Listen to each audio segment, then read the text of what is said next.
Libya's UN-backed Prime Minister vows to defend Tripoli as forces loyal to a rival advance from the east. Rwanda marks 25 years since genocide that killed about a tenth of the population. And on World Health Day, we see why universal access to quality healthcare remains a challenge for Zimbabwe. Hello and welcome to CGTN. This is Africa Live and I'm Karen Roberts in Nairobi. Also coming up in the programme, South Africa revamps industrial parks to boost economic growth. And in sport, Senegalese wrestling's growth in popularity leads to wrestlers' big paydays. We begin in Libya. The head of Libya's internationally recognized government has condemned General Khalifa Haftar's military offensive to capture the capital, Tripoli.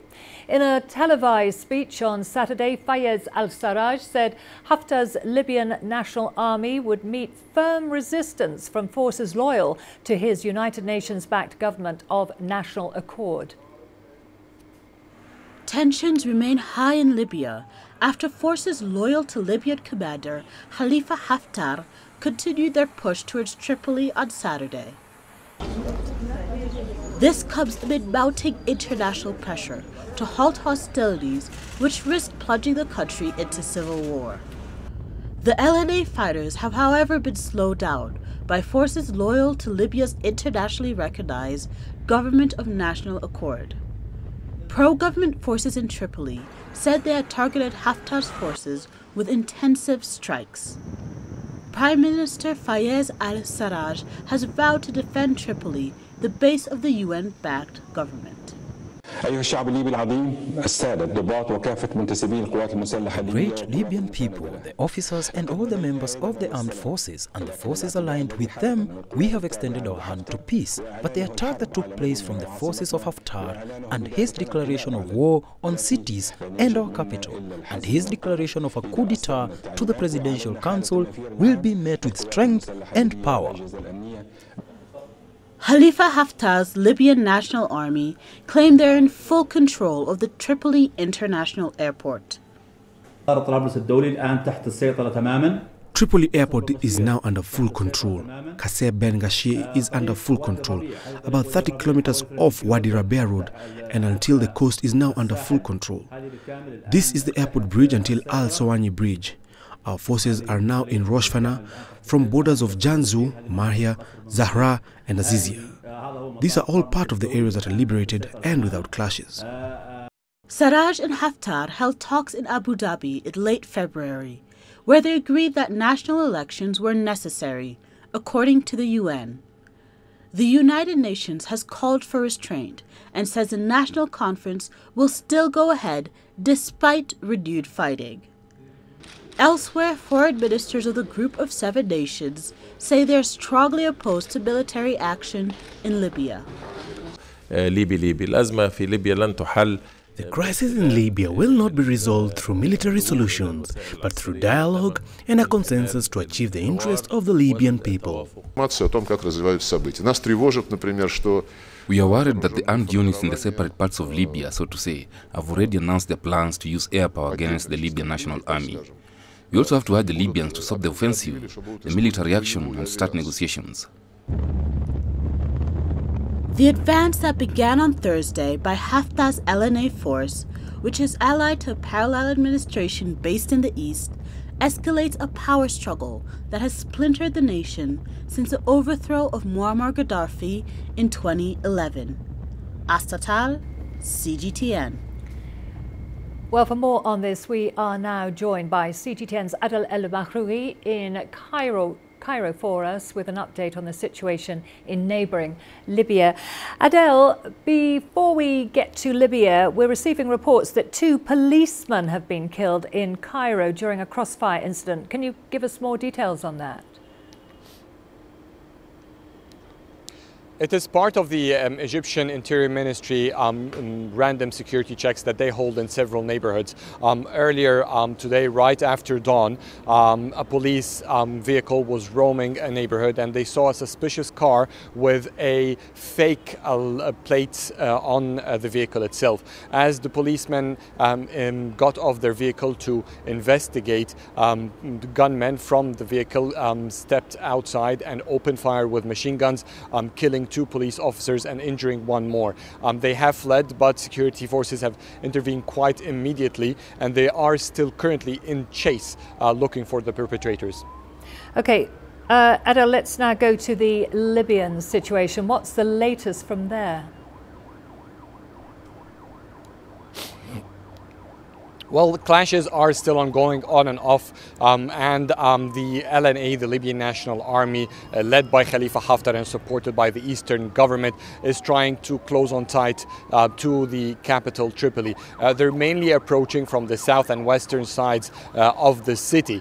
Meanwhile, on the other hand, Fayez al-Sarraj, in his speech yesterday, said that they will not let go of Tripoli, and they have called all their armed forces to be on the highest alert, gaining support and gaining armed support in Tripoli so that what he describes as a violation of the political agreement by Haftar would not take place.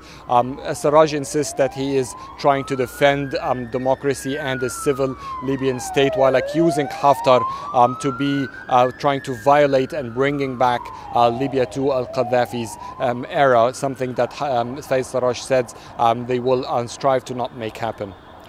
And Adel, Khalifa Haftar is on record as saying that he will stop at nothing to ensure that Tripoli is liberated. What's driving him, and is he likely to gain complete control of Libya, would you say?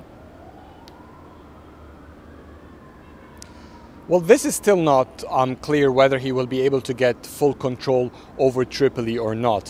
What we know for a fact is that the armed forces that is supporting the Western government led by Sarraj is standing by, and it's on its highest alert. They have some limited air force power. The massive militant power or armed powers is in Misrata, which supports al-Sarraj as well. They have recalled many of their soldiers and vehicles and military vehicles to support Tripoli.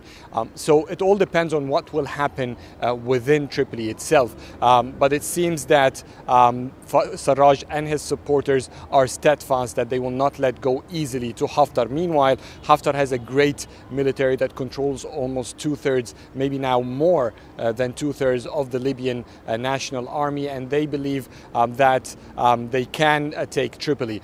Their insistence was quite clear also in the latest announcement from Ahmed al-Mismari, the spokesman of Haftar forces, who released a list of terrorists or what he described as terrorists, that says that they are taking shelter in Tripoli and are getting support from Sarraj. And he says this is the main, according to him, this is the main mission that why they are eradicate all the terrorist elements, or at least what they recognize as terrorist elements, from the Libyan capital. And Adel, finally, Western and regional leaders are calling for dialogue. Under the current circumstances, do you think dialogue will solve the Libyan crisis? Well, from what we've heard Fayez Sarraj saying yesterday night, and from the earlier statement of Haftar, which shows that he's also persistent to move forward with his military power to Tripoli, it suggests that it is highly unlikely that the two will be sitting and talking any further in the coming period. Even if they manage to agree or reach some sort of indirect agreements through mediators, it is quite obvious from Sarraj's side, at least, that he has lost confidence and trust in what Haftar has said. As you've mentioned earlier, they had an agreement in Abu Dhabi in UAE saying that they will move forward in a political move that paves the road for elections by the end of the year. And now Haftar is putting that aside and proceeding with military power to take control over the entire country. So that means that at least the powers in the western side, they may not take whatever agreement that comes from Haftar or his supporters any seriously, especially what happened in recent days. Okay, Adel, thank you very much for that. That was CGTN's Adel El Marouhi there in Cairo on the military and political situation in Libya at the moment. Moving on to other news now. Sudan, fresh protests have broken out in Khartoum as thousands of demonstrators gathered to rally against President Omar al-Bashir. Protesters reached the army headquarters near to Bashir's residence, but were later dispersed by security forces. The rallies were initially sparked by hikes in bread and fuel prices. However, protesters are now calling for an end to President Bashir's rule that has lasted for almost 30 years. A collaboration of lawyers and health workers have been organising the demonstrations. In response, President Bashir declared a state of emergency earlier on this year and dismissed the federal government. Rwanda has begun 100 days of mourning for over 800,000 people slaughtered in a genocide that shocked the world. This all happened a quarter of a century ago from today. President Paul Kagame will start a week of commemoration activities by lighting a remembrance flame at the Kigali Genocide Memorial, where more than 250,000 victims are believed to be buried, mainly from the Tutsi people. And as survivors and perpetrators seek reconciliation, one man found peace through marrying the daughter of the man who killed his family. Well, Kista Nyabwa has that story. They don't need words to communicate. One shared look speaks volumes. This is a relationship built on forgiveness and reconciliation, an unlikely love story in the face of great tragedy. It has been 25 years since over 1 million Tutsis were killed in the Rwandan genocide, and it has been 11 years since John Giraneza and Marie-Jeanne Uwimana got married. Giraneza's family were killed by Marie-Jeanne's father during the genocide. The two were neighbors, living side by side until the genocide began. My father had 10 wives and 37 children. All 10 wives and 27 children died. I survived, but I'm crippled. Marie-Jeanne's father fled, never to be seen again. For years after the killings, Giraneza harbored anger and bitterness over his loss. Then he met Marie-Jeanne again and fell in love with her. He wanted to marry her. I prayed for a wife to come and help me because I was crippled. But the woman I found was the one whose father had killed my family. I approached her, but didn't know whether she would accept me. She did, but relatives on both sides were against the union, so they eloped. When we got married, everyone was angry at us. Both our families wouldn't speak to us, but they'd come to check if I was alive. They wanted to see if I was fine. It wasn't until Giraneza paid a debt owed by Marie-Jeanne's mother that the ice broke and the two families finally came together, reconciled by the couple's love for each other. Today they visit each other freely and their children play together. Theirs is one of thousands of stories of forgiveness and reconciliation in Rwanda. Through the Gacaca courts, perpetrators have been punished. Many have returned to face their victims, and survivors of the genocide have formed bonds from a shared past, working to help each other move forward. But what happened here is never forgotten, and in the capital, a memorial stands to remind visitors of the dark past. But it's a global issue that needs humanity to be aware of the causes, to be aware of what could trigger a genocide or mass atrocities. And that's the reason why I believe that the center will always have the focus on giving dignity to the victims, but also educating the world. Every year on the 7th of April, Rwanda remembers its past and the forgiveness that has enabled many here to start life afresh. Some, like the Giranezas, find that forgiveness has given them a second chance at life and love. Wilkes Anyabwa, CGTN in Kigali, Rwanda. The UN is calling on the Democratic Republic of Congo's new presidency to start delivering on its electoral promises. The head of the UN mission in Congo is also calling on Felix Tshisekedi to immediately embark on integrating armed groups ready for political change. Leila Zerogui said various armed groups in Kasaituri, Tanganyika and some parts of the eastern province had laid down their arms in an extremely important dynamic that ought to be seized upon. Tshisekedi's presidency marks the DRC's first peaceful transition of power. It's important as the Congolese people are having this expectation. We must not disappoint them. This wait should not last too long where nothing happens, because when nothing happens, nature abhors a vacuum. And so bad things will happen if good things do not occur. In zones and in certain provinces where there are armed groups, there are groups who say, we'll lay down our arms. In Kasai, in Ituri, in Tanganyika, and even in Kivu. Not everywhere in Kivu, but otherwise it's an extremely significant dynamic that ought to be seized upon, and we must stay ahead.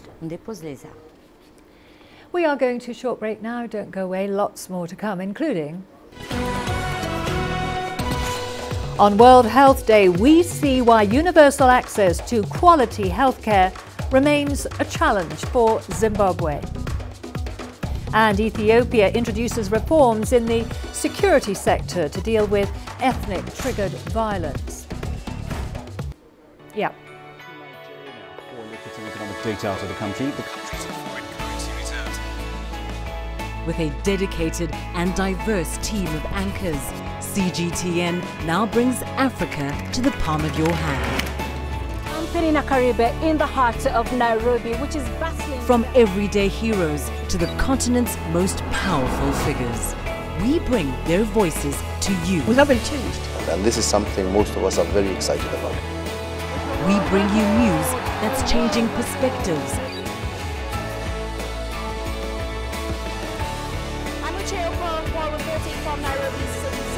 News that brings Africa to the world.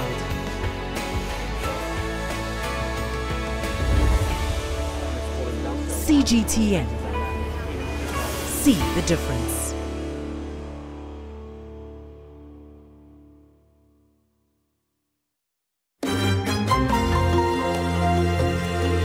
Africa Live. Find your voice.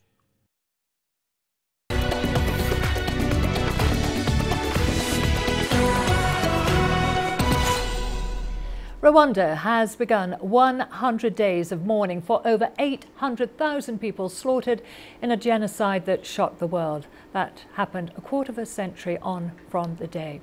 We can now cross to CGTN's Wilkista Nyabwa, who is in Kigali for us.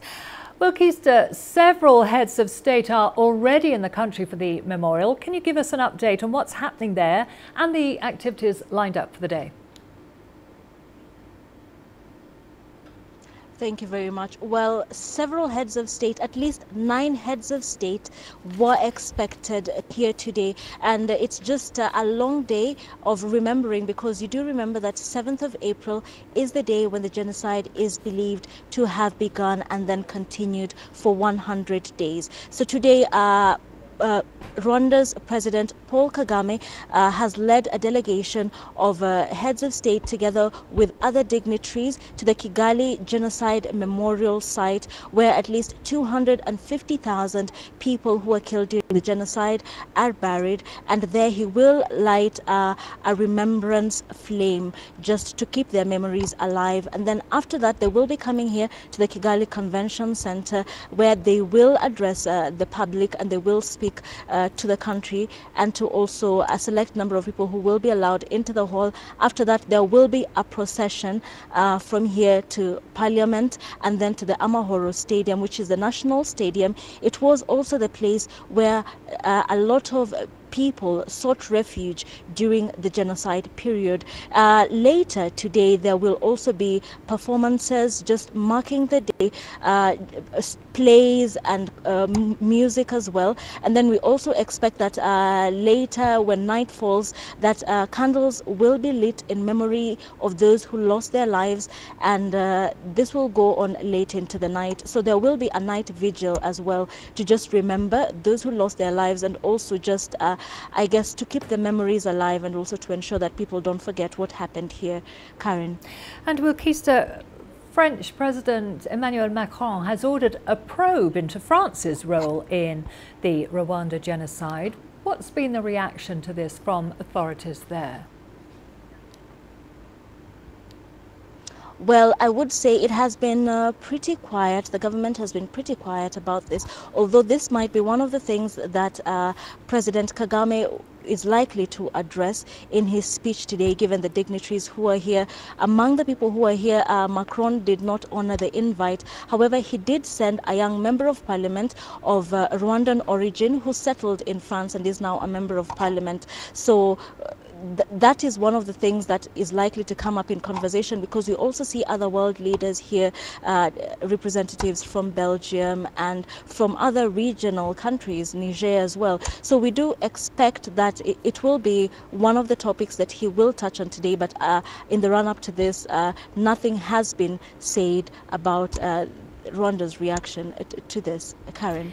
And truth and reconciliation has been a big part of the healing process in the country.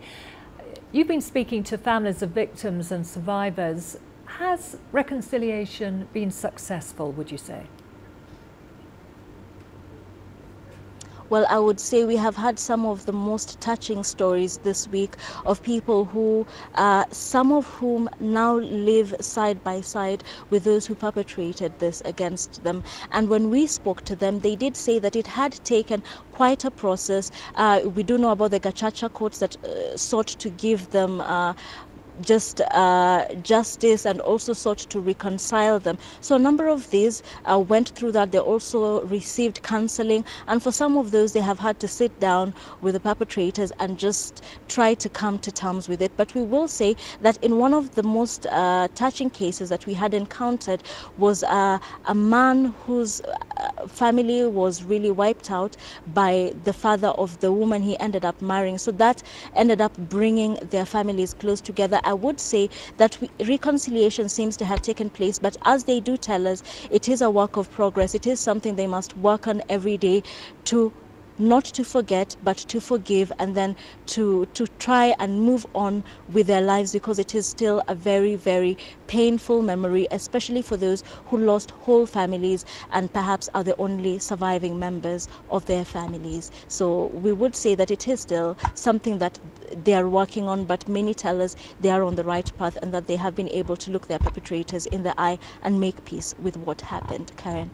Okay, thank you very much for that. That was Wilkista Nyabwa there in Kigali for us, following the commemoration ceremonies, 25 years since the genocide in the country. Moving on to other news now. In Mozambique, a cholera vaccine drive is taking place. 900,000 people are set to be immunized in a 6-day campaign. Mozambique has been struggling with the aftermath of Cyclone Idai. The Ministry of Health has reported over 1,400 cases of cholera. The vaccination campaign will also cover the districts of Buzi, Namalanda and Dondo. So this is one of the key issues we have to look at, that really everybody who is concerned has been reached at the end of the day. So in the beginning it will be easy, but then we have to look for those people who might have access problems, maybe in outlying villages and districts where we haven't reached, or who cannot come to the immunization centers. That's why we need to get out, we need to go out and reach them. A vaccine is one thing, treatment is one thing, but much better, of course, is having conditions which do not even allow us or allow people to catch cholera. So the most important thing is to try to work towards a stable system of safe water supply and a safe water and sanitation system. Today is World Health Day. The theme this year is to provide universal health access. There's still a large percentage of the global population who have minimal or zero access to good health care. In Zimbabwe, the health delivery system is under strain due to a severe shortage of drugs and a number of recent strikes that have left patients stranded. Zimbabwe's health service is made up of primary care clinics which feed into district and provincial hospitals, and then national referral facilities, which are supposed to be the apex of the health system. However, all is not well there. And in all these tertiary hospitals, we are lacking essential drugs to treat people. And also our machinery, our equipment has become old, and some of it is irreparable. To make matters worse, the sector has suffered a massive flight of skills over the last decade and a half, which has left hospitals understaffed. Patients who come to government-run institutions such as Parenyatua Hospital, the country's largest public referral facility, often wait hours for basic attention and sometimes days, if not weeks, for specialist care. Junior doctors have gone on strike and senior consultants have demonstrated to get government's commitment to improve the situation, but the impact has been short-lived. When these promises are made, obviously, some trickles do come in. Some movement is seen, but it's not sustainable in the long term. You might see an improvement maybe a week or two after the engagement, but after some time, we then sort of like go back to the normalcy or the normal things. Government blames a foreign currency crisis for the drug and equipment shortages, but doctors say the little that is available should be allocated transparently and prioritize the critical health sector. Failure to do so could lead to more frustration. We are not going to work. We're not doing our job. We were born doctors. And so we feel this is our profession. And so we have to do our work properly. As long as they can't, treatable ailments and avoidable deaths remain an ever-present risk, and access to quality healthcare a far-off dream. Farai Mwakutuya, CGTN, Harare, Zimbabwe. Let's turn to Ethiopia, where the country is reforming its intelligence services, defense forces and the federal police. These changes come as the country grapples with conflicts triggered by ethnic-based politics. CGTN's Girum Chala has more. The report by the government said, compared to the situation when Prime Minister Abiy Ahmed took power a year ago, Ethiopia has significantly regained its peace now. All the security concerns and troubles noticed the country have been corrected after exerted all-rounded efforts. Now we need to work for forgiveness, vengeance and hostility must be taken out of the minds of our people. We are simply institutionalizing our efforts for a sustainable peace.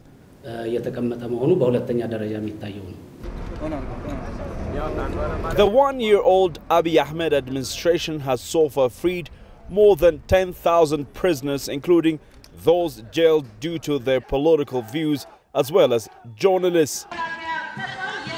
Ethiopia is now undertaking an overall reform on its intelligence services, defense forces and the federal police. There is more. Before,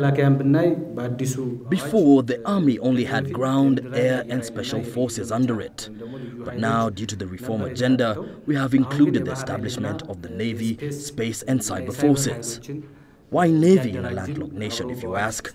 Because it is necessary to equip ourselves with the necessary and timely preparedness so as to repel any threat effectively. Still, ethnic-based violence is a #1 security concern for Ethiopia. The main worry now and the cause of conflicts in different places of the country is ethnic-based politics. We need a political solution for this.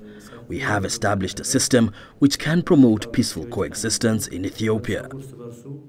Beyond addressing the national security concerns, Ethiopia would like to continue positively impacting the regional peace and security situation. Authorities have vowed to continue battling terrorists and extremist groups alongside AU and IGAD. Grumtala CGTN, Addis Ababa, Ethiopia.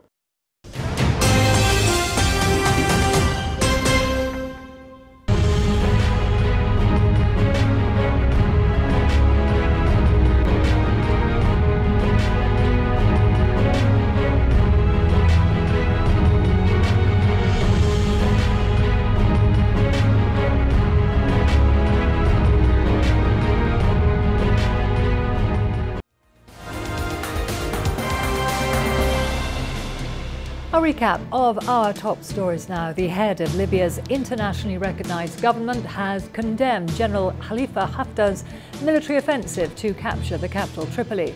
In a televised speech on Saturday, Fayez al-Sarraj said Haftar's Libyan National Army would meet firm resistance from forces loyal to his United Nations-backed government of national accord. The rebels are on the outskirts of the capital and say that they have seized Tripoli's international airport.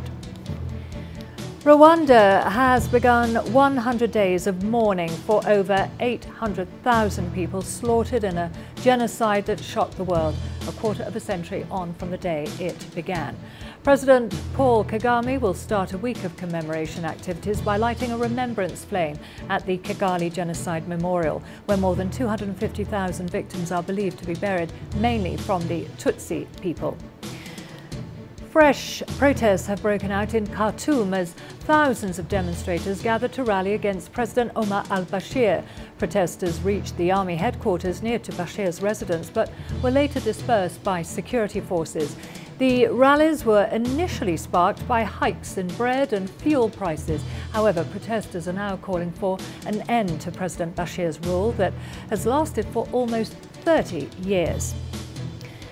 Today is World Health Day. The theme this year is to provide universal health access. There's still a large percentage of the global population who have minimal or zero access to good healthcare. In Zimbabwe, the health delivery system is under strain due to a severe shortage of drugs and a number of recent strikes that have left patients stranded. And those are the top stories that we're covering for you.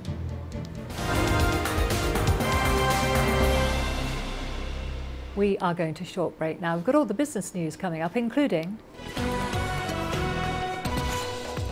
South Africa revamps industrial parks to boost economic growth. And Kenya Association of Manufacturers host shopping festival to promote locally made products.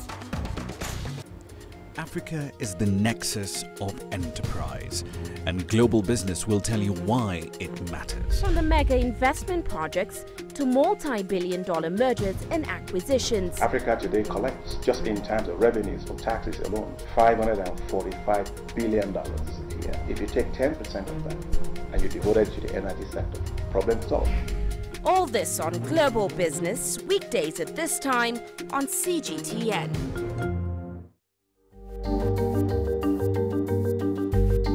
Africa Live. Find your voice.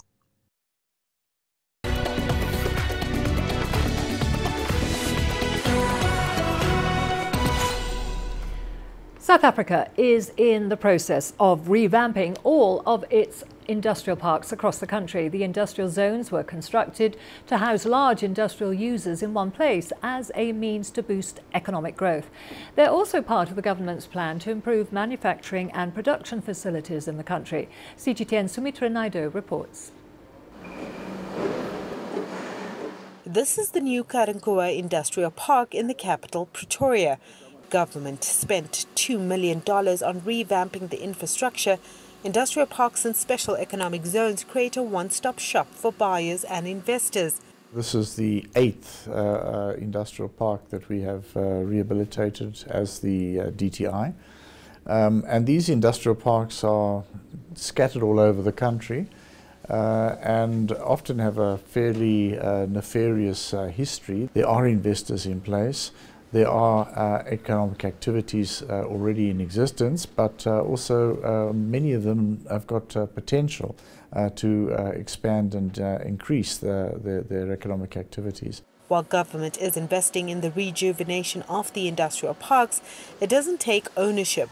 These are public-private partnerships to help economic development. The Northwest Development Corporation will run this industrial park. We're very excited with the input that the DTI has brought in, because the revamp of this park would contribute, I think, to the manufacturing sector. In this specific park, we've created more than 5,000 jobs, and we have about 283 units that are operating currently. For small business enterprises, the infrastructure will assist in reducing costs. It will help with exposure. There will also be more safety. Well, obviously from the infrastructure that we can see here at the moment, obviously from the outside fencing and what they've done, obviously to protect the businesses inside of the industrial park, it will obviously have a big influence. It would be less cable theft. The industrial park has 283 developed units that are mostly occupied by manufacturing and commercial businesses. Only 70 units are still open for lease.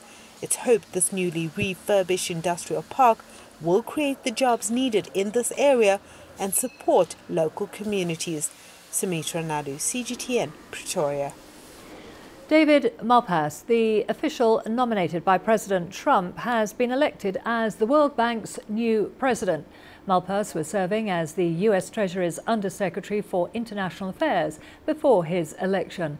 He won unanimous approval from the World Bank's Executive Board on Friday. This appointment continues the 73-year tradition of an American running the world's largest development lender. Malpass said that he would uphold the bank's commitment to reducing poverty in the poorest countries and fighting climate change.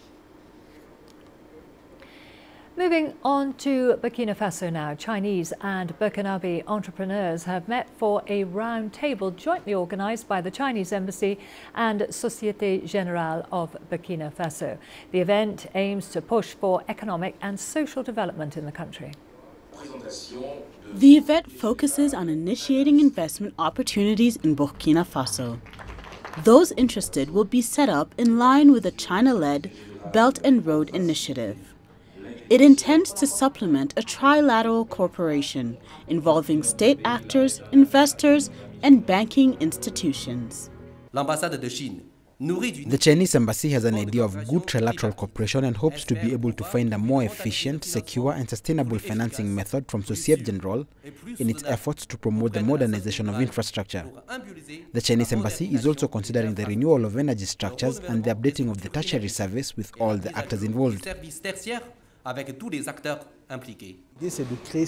We believe that the state has done its part on the financial market, but we too must provide an innovative solution and invest through the loans we make to companies. We have the expertise. China has a desire for Africa, and we are therefore trying to find a solution to the problems Burkinabe people face. The Burkinabe government sees the Embassy of the People's Republic of China and Société Générale as two long-term strategic partners interested in supporting developing countries. Our expectations, of course, are the consolidation of achievements, but also the acceleration of procedures that are underway. The public is waiting, as it is the government, while remaining true to the commitments it has made with its partners for solutions to be found quickly so that important projects can begin. As it turns out, the Chinese are very interested in the Burkinabe market and want to invest mainly in infrastructure, energy, and agriculture. Incidentally, we need a business environment that is well secured, beneficial, and efficient enough for Chinese investors to come, invest, and participate in the development of this country. The resumption of diplomatic relations between China and Burkina Faso has laid a political foundation for bilateral relations. Société Générale aims to offer financing as more business opportunities are created. Astatal, CGTN. The Kenya Association of Manufacturers, or CAM, is hosting a shopping festival in the country's capital. The event features over 60,000 square feet of exhibition space, and it aims to attract some 250,000 visitors, with a view to persuading more Kenyans to buy and use local products. The manufacturers' lobby organised the event together with Brand Kenya and are now urging the government to speed up legislation that protects local manufacturers from illicit trade. CAM believes that this will enhance both local and global competition of the country's products and services. CAM is looking to boost the sector's contribution to GDP from 8.4% to 15%. Amazon.com founder Jeff Bezos remains the world's richest man even after agreeing to a $35 billion settlement with his wife Mackenzie. Bezos is bound to retain his voting rights and 75% of the $140 billion stake in the company after the divorce. The settlement also puts Mackenzie among the world's richest women. Her stake in Amazon, valued at $36 billion, is worth more than the market value of 70% of the S&P 500 components. Investors have previously expressed concern over the possible outcome of the split ever since the world's richest couple announced the impending divorce in January. Mackenzie announced that she's giving up her interest in the Washington Post and the rocket company Blue Origin, founded in 2000. She's a successful novelist, having written 2 books, The Testing of Luther Albright and Traps. Bezos is reportedly in a relationship with former Fox TV host Lauren Sanchez. Music is fast becoming Nigeria's next big business. The country has one of the continent's fastest growing entertainment and media industries, largely as a result of digital sales. And many young musicians are starting to dream big. CGTN's Philip Ihaza tells us more. From this deluxe studio comes the rich and unique sound of Uyi Omorige. A 2012 university graduate in psychology, he has since put that aside to pursue his passion, music. Like most of Nigeria's up-and-coming artists, Omorige wants to carve out a niche for himself. Many other artists out there have their brand, and they have what everybody knows them for. I want to be known for something. I want to create something. I want to bring a sound that has never been heard before. According to the global auditing firm PricewaterhouseCoopers, the Nigerian music industry is projected to be worth more than $90 million next year, almost double what it was in 2015. In the past, piracy had a crippling effect on the industry's growth, but the advent of digital revenue platforms like online sales and ringback tunes has enabled the music scene here to prosper. Experts say this presents a huge opportunity for Nigerian artists. Nigerian census says that Nigeria has a population of 190 million people. 60% of those 190 million are online. So if you do the math, that means a very smart artist can be exposed to more than 100 million people at every particular time. Some Nigerian artists have now crossed over to the other side of the Atlantic as well to attain success in the US. In 2016, Nigerian Afropop stars Wizkid and Davido signed contracts with global record label Sony Music International. The Nigerian music industry has made giant strides without any notable government support. With a fan base spanning across Africa and other parts of the world, the Nigerian music industry could help counter the country's downward economic trend. However, experts say the government still needs to improve on some things like inadequate power supply, access to funds and copyright issues to ensure the industry develops at a more rapid pace. But musicians like Omorige don't seem to be bothered by the odds. The future certainly looks brighter for him. Phil Ihaza, CGTN Abuja, Nigeria. We're going to a short break now. Don't go away, lots more to come, including South African artists share a universal canvas to raise funds for needy children. Join us in Global Business and see Africa through our eyes. The greatest journeys, the greatest sights, the greatest adventures. Here in Kanata, this weir allows the locals to walk on water. We're far more than just TV news. We're your passport to the wonders of Africa. To bring you stories of struggle, survival and hope.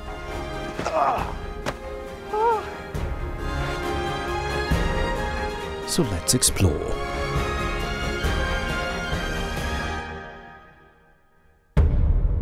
CGTN. See the difference.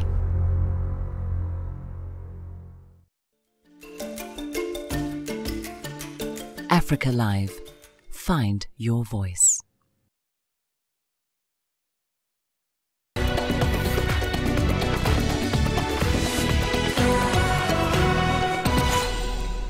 Let's now cross over to South Africa, where artists from all walks of life have recently shared a universal canvas to raise money for education in Johannesburg. Night of 1,000 Drawings started 14 years ago and has since grown into South Africa's biggest one-night-only art exhibition, raising funds for children in need. Here's CGTN's Julie Sher with the details.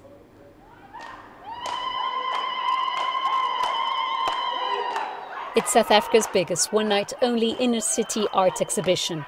And it all started when a soup kitchen truck was stolen. I was working for an organization called Pabalu Yabato, which essentially gives food to homeless people in the inner city. And their bakkie that they used to take the soup got stolen. So we didn't know what to do, and we were close in shutting down the organization. And we came up with the idea of a fundraiser, and that's how the idea of Night of 1,000 Drawings came about. Artist or not, anybody can donate to the initiative. This year, art contributions came from as far as Japan, Australia and Germany. We have 3 charities that we're donating everything to. The first charity is one called ELE, which is Everybody Love Everybody. And in a nutshell, we're actually looking after a child's education for a year. The other is a foundation called Lala Inje. They have a community centre at the base of Hillbrow Towers for a whole bunch of kids. And then the third is the original foundation, which is Pabalu Yabato. From doodles, graffiti, sketches and oil paintings, art lovers were spoilt for choice. And at $10 a piece, contributing towards education felt like the right thing to do. I love art. It's good because it makes art accessible to everyone, and just to know that whatever paintings I buy here, the funds are going towards a good cause. We're always looking for good news stories in South Africa, and this is one of them because art really just connects us at the heart, and giving back to the communities, it warms me. Creativity can be giving back. You don't always have to give your time as in where you being there. You don't have to give your money, you don't have to give your things. Even just doodling on a piece of paper is enough for us to raise money to give back to those in need. All these drawings behind me are much more than just art. They are part of an empowerment project that changes lives and gives inner city children hope for a better future. Julie Shire, CGTN, Johannesburg, South Africa. In Kodougou city in Burkina Faso, Chinese and Burkinabe communities commemorated Chinese experts who died on a mission in the country 30 years ago. Among them were 8 medical practitioners on duty at Kodougou Regional Hospital Centre.